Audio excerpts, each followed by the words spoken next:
Troopers? I saw Super Troopers. You know when they're driving the Porsche and the bow wow me wow bum No. boom, they're playing the techno music. You know what? Never really got into Super Troopers. Oh, what? It's I know of all because people that I have like the same. I mean, a ton of people like the movie, but people that like the same movies I like, they like it, and I still don't like it. Dude, it's such a good movie. I hated it. Oh my god, what? Do you like the other movies they do, like Beer Fest? No. You didn't like Beer Fest? I mean, it's fine. Wow, stick to your horror So movies. when we do horror movies, here's what we do for a rating system. We do a buy, rent, watch, pass. Okay. And my goal is to try to have 10% of the movies I review be buys, 10% be passes, 40% be rent, 40% be watch. Bell curve. Okay. Beer Fest would probably be a watch for me. I would put it as a rent. Rent's better than watch, right? Yeah. Yes, correct. I would buy Super Troopers, 100%. I would not. I would put Super Troopers as a watch too. Wow. I know. Wow. I hate it. Stick to your horror movies. I'm planning on it. Are we live? No, we're just recording. Oh, okay, cool. Welcome to the Thorn 2-pack. I am Thomas Edward Kiely, GM, Thorn Brewing Company, and with me, my lovely assistant, Every time. wearing pants. You like that? Taylor Allen, Sales Director for Thorn. Yeah, I just gave Ernie some shit because he was wearing pants. I guess that's normal. Most people wear pants, but it's so fucking hot out. It's true. Wait, where were we? It was freezing. Was it NorCal and you were still wearing shorts? It was like, Yes. Like 50 degrees out. Well, dude, these legs are made of steel. In NorCal, you had to go buy shorts too because you didn't have any. Or I think I only brought like athletic shorts or something. Yeah. Real. Actually, it's these shorts. Yeah, I was going to say real nice shorts for distributor meetings. Yeah, no shit. I'm over here rocking a polo shirt. Tom's in a death metal shirt and shorts. I had a jacket covering it. All right, whatever. Yeah, I don't dress well. Confirmed. So that's the problem is when you don't dress well ever, then it's really hard when it's like, oh shit, it's an occasion where I need to dress well. I don't have a dress well wardrobe. Yeah. I have like some shirts that are like 10 years old that like have buttons on. It was funny when I was talking to Kobe about your birthday present. I was like, I feel like I need to get him like a really nice button-up shirt and like some nice pair of boots or like pants. She's like, yes, please. I'm like, do you think she'd actually wear it? And she's like, absolutely not. I was like, Boots? Not a chance. come on, dude. These are comfy. These are some good-looking boots. Nah, they're goofy. I don't like it. I mean, it looks great on you, but. Fuck you. I did. What's it called? Cobalt finally came. Canned yesterday. Delicious. Rank it against the 2 batches of Scarlet and Hopster. How do you rank it? I rank it as 1. Really? So I would go. Well, you know me. I like that style, like a Yeah, I know. light, easy drinking, hazy. I definitely think out of all 4 batches, it's the lightest, most crushable, if I would say. You know, That's what you love. Love it. You love crushable. And so I would rank it It's as drinkable. It's very. It's a beverage you can drink. So I would rank it as number 1 for me. Then I would probably do batch 2 or batch 1 of Scarlet Hopster Pot. I honestly haven't had a Hopster Pot though in a while. Hate to admit it. And then Yeah. it would be like the second batch of Scarlet. So I had like 35 cups of coffee yesterday and then drank it. I literally couldn't taste anything. I smelt it. It smelled really good. But so based on that, for the moment, I'm going, hops is still my favorite. I like more body. Yeah. I really liked the first batch of Scarlet. And second batch was fine, but I thought the first was just even better. Yeah. And so I can't really rank this one yet. Based on the smell, Based on the smell. I'm going to give it 2 or 3. What do you, 2 or 3 position spots. Yeah. Okay. I'm into that. Yeah, I think I'll like it better than the last batch of Scarlet, but I don't know if I'll like it better than the first batch. I gave it to 2 of my friends yesterday. Both of them said it's one of the best beers that we've put out as of late.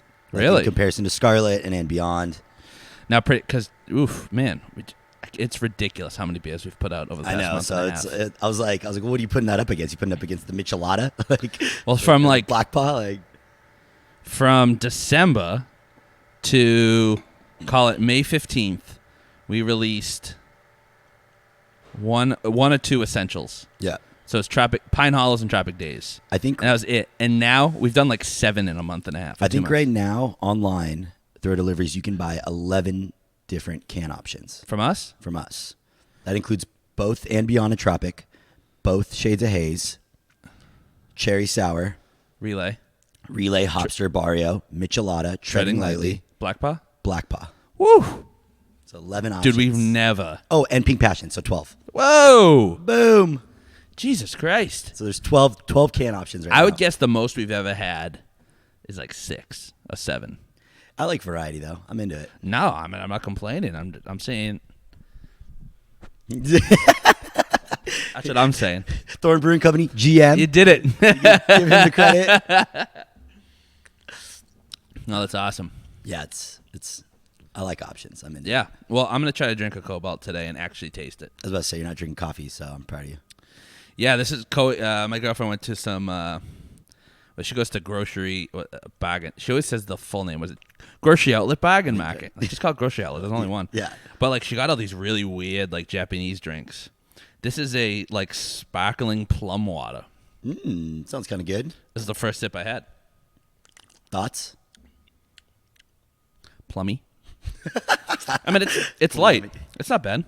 Plummy. I don't know. I have a sneaking suspicion it's probably more expensive than it's worth. But like, I like it. I like it better than a lot of seltzer. Regular. It's not alcohol. Yeah.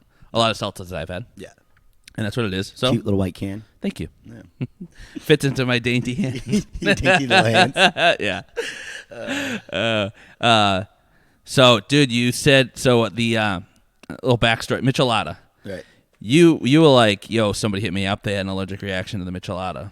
Yeah. Well, so I got more details on it. Yeah. Turns out the guy who was drinking it doesn't have a clam allergy, or a shellfish allergy. So it wasn't that from the Michelada that gave it to him. I don't know what it was, but he had an allergic reaction. So we thought it was from that. Yeah. He said it might not even been from the Michelada. It was something that he drank that day, and Yeah. he had an allergic reaction, thinking it was coming from that. So I don't know. But I've had other people reach out and be like, for example, I was sampling Shore Rider, and one of the bar managers there was like, "Oh, I can't drink that. I'm allergic to shellfish." Yeah. So Interesting. So when we were we looked up the allergens, and so the when we make a seltzer, it's regulated by the FDA because a hard seltzer is not considered a beer in the government size. Yep. So we have to follow FDA regulations. With all of our beers, we have to follow TTB regulations. When it comes to allergens, you do not have to list allergens for beer. I mean, what other allergens would you have in beer, though, right? Milk. Oh, yeah, I guess lactose. Yeah, there's right. there's 8 different right. major allergens, and you don't have to list them, which is weird. Yeah, but anyways, we looked them up before we did this because we're like, okay, well, this has clam juice in it. Clams are shellfish. Shellfish are an allergen, but is it one that we have to list? Now, the TTB made an additional rule that you don't have to, but you can if you want to, and here's how you have to do it. So looking at those major 8 from the FDA, shellfish is not one of the major 8. Crustacean shellfish are one of the major 8.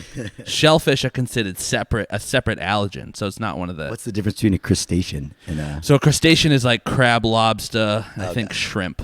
Okay, that makes sense. Yeah, so and then the mollusks separate. It's like clam, shellfish. mussels. Yes. Yeah, that makes oysters. Yeah. Yes, correct. Mussels. But yeah. And then weren't you the one telling me too, like if you put it on one, you have to put the allergen on everything? Wasn't that? I think Sean was telling me that. He's like, if you put the allergen warning on one of your cans, because it's produced in the same facility, it has to go on every single can. Like this can may contain whatever allergen it is. I don't think that's true. I mean, I'm basing off the head brewers. Yeah, based what I read, maybe if we were FDA regulated. But what I read off the TTB, I don't think that's the case. But I also didn't need to go that deep. Yeah. Because once it said that we didn't have to, and it wasn't one of the major 8, I'm just like, well, it lists that it's on there. Yeah. So, I mean, if you don't know that clams are shellfish. Yeah. It's only like 4. It's like when you work in a restaurant, right, and people order food and like something like peanut vinaigrette, and they come back and you bring them the food and they're like, wait, does this have peanuts in it? And you're like, it's a fucking peanut vinaigrette. Yes, of course it's have fucking peanuts in it. I hand shucked the peanuts. And they're like, oh my God, if I would have eaten this, I would have died. I'm like, why are you ordering a fucking plate with peanut vinaigrette? Like, what are you doing? Just to piss me off, man. Ranch, they'd order ranch and they'd be like, wait, is there dairy in this? I'm like, yeah, there's eggs. It's mayo. Like, of course there's fucking dairy in it. They're like, oh, I can't eat this. I'll have an allergic reaction. I'm like, then why are you eating ranch? Like, you come to a restaurant. Yeah, that's weird. So here's the thing. If it's like a 7-year-old, like you don't know what's in ranch. Yeah. You know it's a dressing. But by the time you're like 30 or 40. And you know it will kill you. Yeah, you figure you know all the things it's in. Yeah. Like, come on. Yeah, that's a weird one. Yeah, but... Well, fuck them, dude. Fuck them, yeah. Sorry they put you in that position. Yeah. Go to Cracker Fuck your Barrel, be like, allergies. can somebody please pick up all these peanuts? Yeah. Like, no, that's what we do. Yeah. We throw out peanut shells on the floor. Does Bub still do that? I don't think so. I don't think so either. No, I think they got rid of that. There's a spot. So like I say, the last few times, all of a sudden, just one day, there weren't peanut shells all over the floor. I never did it anyways because I don't like it. Really? You just feel dirty? Yeah, I just feel like, hey, you, clean this up.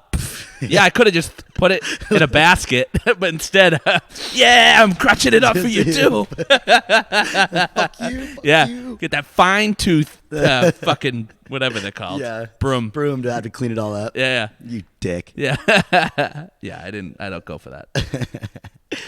Did you see? So, what allows us to be open right now during COVID as a brewery is we had to get a catering license and then serve a bona fide meal with every transaction, and that allows us the privileges of a restaurant. Bona fide. Bona fide. And Even once they closed inside, same rules apply. You just have to have outdoor seating. So as long as we have outdoor seating and we're offering a meal, and we've applied for the catering exemption, which they gave you, it literally just the application had to be in the mail. That was it. Then we get to be open, right? Shout out to the California Craft Brewers Association. They seem to be fighting like really hard for us, and I really appreciate it. In Texas, their breweries, the deal is if you have a brew pub and 51% of your revenue is from alcohol instead of food, then you can't be open. And in that 51% includes all of your distribution and to-go sales. yeah, that's so fucked. It's almost, It doesn't make any sense. Like, I still think that the whole like having to have food, like you said, like a bona fide meal, right? Something that's like a legit meal with your beers just doesn't make any sense to me. I agree with. I mean, we were talking about this on. I have a guess. Yeah. Why you think that? National Beer Wholesalers. That's my guess. Yeah. So National Beer Wholesalers, they're my boogeyman. Yeah. NBWA and them. AB. It's always. I'll them. always find a way to point the finger at Anheuser-Busch and the NBWA. And I think because they're so strong nationally that what they're advocating, they're trying to find ways to limit craft beer sales, specifically in areas where they're not getting a cut. Yeah. So when a brewery makes beer for their own brew pub, the NBWA isn't getting a cut. Yeah. So any way to find a way to exclude people from being able to drink in that brew pub is good for them. Yeah. Because it means people have to go to a place which gets beer from the wholesalers. It's crazy. I never thought of that point. That's actually a really good point. For me, I thought it was more of like, let's try to keep people from getting completely smashed walking around without masks on. But when you put it that way, that I could totally see that being the case. I feel like it's so them. Yeah. Even though I barely know them. They're the villain in every story in my head. You gotta. But I feel good about it. It makes sense. Whether or not it's accurate, it's something they would do, I bet. But I mean, that just sucks for like you were saying in the Texas situation. It's like some of these guys are just trying to stay afloat and keep their tasting rooms open. And because they distribute beer, now they can't stay open. It's like, it'd be like if the same law applied to us here, we wouldn't be able to stay open. Correct. So. Yeah, I mean, I think the focus should be how do you keep people distanced and safe and still keep businesses in business? Yeah. Like I was saying, I like the outdoor seating. I think the 10 p.m. curfew's understandable, but I don't know, the food thing I rack my brain around it. It pisses me off. Yeah.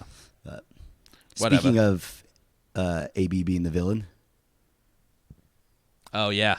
So, so Anheuser-Busch, AB InBev, recently purchased the Craft Brewing Alliance, which they already own like a 33% stake What in. brands are those again? It's like Cisco, yeah, which is a late arrival, Widmer, Red Hook, Kona. Goose Island was a part of it, I think, at some point, but they ended up just being part of AB. Yeah, they went separate. Yeah. And then there's another brand or two that I'm not that familiar They have with. like a seltzer or a cider and something else. They might. Yeah. They don't have Woodchuck, do they? I don't know if it's Woodchuck, but I know they have like a cider. Or something like that. Okay. So they had a deal with Anheuser-Busch where Anheuser-Busch by a certain date. It was like 2018. If they wanted to extend their ownership with CBA, they had to buy them for, I think it was something like $20 a share. 21, and then in 2019, if they wanted to do it, it was like $22.50, and then if they wanted to do it in 2020, then it had to be for $24. Yep. What what an investor in CBA is alleging, and I believe it's true because Anheuser-Busch is the bad guy, is that what they did is they said no, we don't want to buy out the remaining part of CBA by that deadline, that 2020 deadline. And then they told all their distribution partners, hey, don't focus on the CBA brands, so they start to dip, so their value goes down, so then we can buy CBA for $16.50 a share in 24 instead of 24.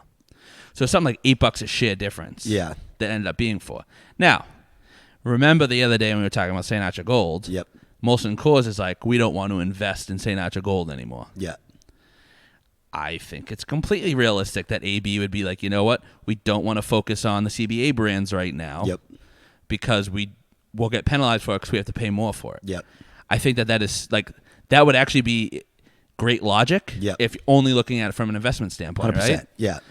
And in the meantime, AB can be like, okay, we have Elysian, we have Goose, we have Golden Road. insert 10 to 12 brands Yep. that we own 100% of.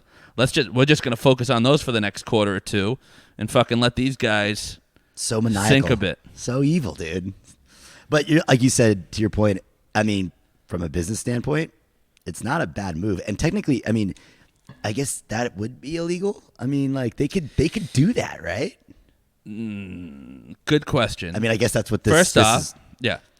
So I think if they intentionally tanked the Yeah. CBA brand to get at a better price, I'm pretty sure that's illegal. Yeah. Some insider trading type shit, right? Yeah, I wouldn't know the exact qualifications, Yeah. but I think I read in the article, that you can't do it. On top of that, when you sleep with bees, you're going to get stung. So, Oh man, what a punchline there! I dude. just Nailed think it. I mean, it's just so like duh. Yeah. It's like, do you want to get distributed by Crest? No. Yeah. Because like they're obviously just going to try to like use leverage on you, right? Yeah. And like have these big brands, and it's like there's no reason for them to pay you attention or to do anything for you. They're not like, you know what, we've been good partners for 15 years. I'm going to throw you a bone. No, Ain't how it yeah, works. Yeah. Especially on Yeah, such like, a large "Get scale. Yeah. Hold a gun to their head. You Yeah. listen here, bro. We're number one. Oh, damn. man. That's sketch. So I saw it's funny. So did you see on Facebook on the one of the beer groups called San Diego Craft Beer Plexus, this someone posted that Deschutes just did a non-alcoholic Irish stout. Wouldn't you believe it? The person who posted that is the sales rep for Deschutes. Oh, what I do don't you know if you No, knew that. I didn't notice that. He's a good dude. I like, and good play. He maybe should have acknowledged, but okay that he didn't. I'm fine with that.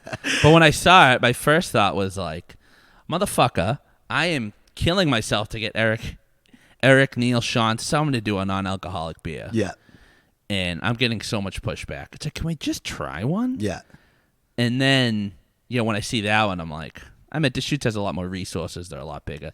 And then I'm like, if we're going to do an NA beer, like if we had one, would I want it to be a stout? I mean, it's kind of a cool play in the sense that like there are a lot of Guinness drinkers and stuff out there, and I guess you're kind of filling that void. But I would do an IPA. I would do a non-alcoholic IPA. I think it's harder to make them taste good. I think hop flavor is much more difficult. Like you get increasing bitterness through the distillation process and getting NA.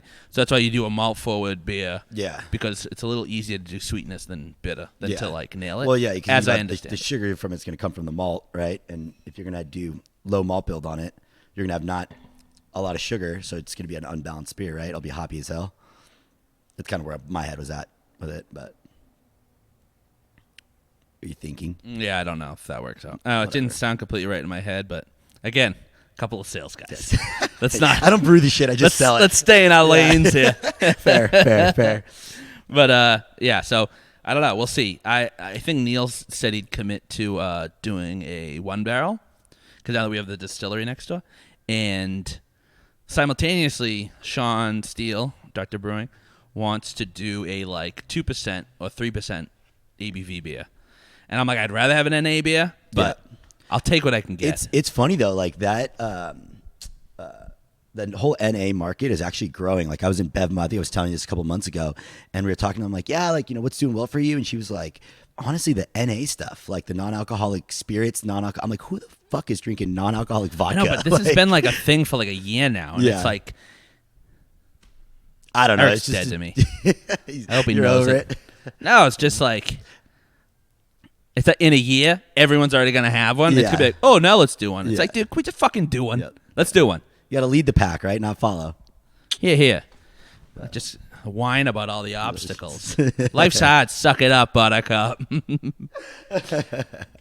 Okay, buddy. All right, bud. I think you have a meeting at 10 a.m. I do. With Thomas Kiely, I believe. Oh, good guy. All right, buddy. All right, later.